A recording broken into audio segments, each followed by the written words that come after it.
In Chapter 22 of Dune by Frank Herbert, the narrative unfolds as Paul Atreides and his mother Jessica, following the betrayal of Dr. Yue, find themselves escaping the clutches of the Harkonnen ambush. Duncan, Idaho, loyal to House Atreides, locates them under Dr. Yue's guidance and brings them to safety, demonstrating Paul's burgeoning abilities as he recognizes Idaho's approach before Jessica does.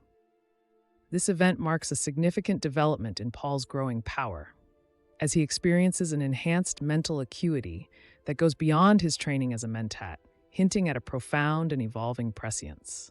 Upon finding refuge in the desert within a still tent prepared by Yue, Paul and Jessica encounter a message from the doctor that confirms the tragic fate of Duke Leto, Paul's father. The cold, detached manner in which Paul processes his father's death underscores the transformation he is undergoing, an emotional detachment and a shift towards a more analytical, data-driven approach, symptomatic of his emerging abilities. As they grapple with their new reality, news of Harkonnen victories accentuates the grim situation on Arrakis. Here, Paul reveals to Jessica that the Duke harbored no distrust towards her and expressed regret over not having formally acknowledged her as his Duchess.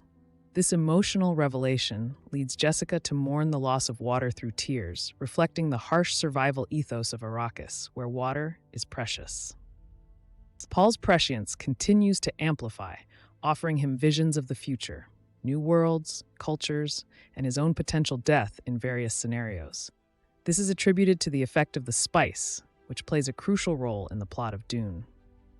The realization that the spice is addictive and necessary for their survival anchors Paul and Jessica to Arrakis indefinitely. A significant revelation is Paul's acknowledgement of his mother's lineage, indicating that she is the daughter of Baron Harkonnen, a fact unknown to both Jessica and the Baron. This twist heightens the complex familial and political relationships at play.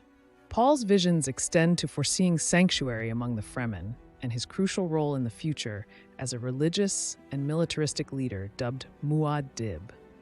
He grapples with the moral implications of this future, one that could unleash a galactic jihad under his leadership, a path laid out by the Bene Gesserit's breeding program aimed at mixing human genes across the universe. By the chapter's end, Paul's acceptance of his terrible purpose and the emotional weight of his father's death finally allows him to grieve, shedding tears for Duke Leto.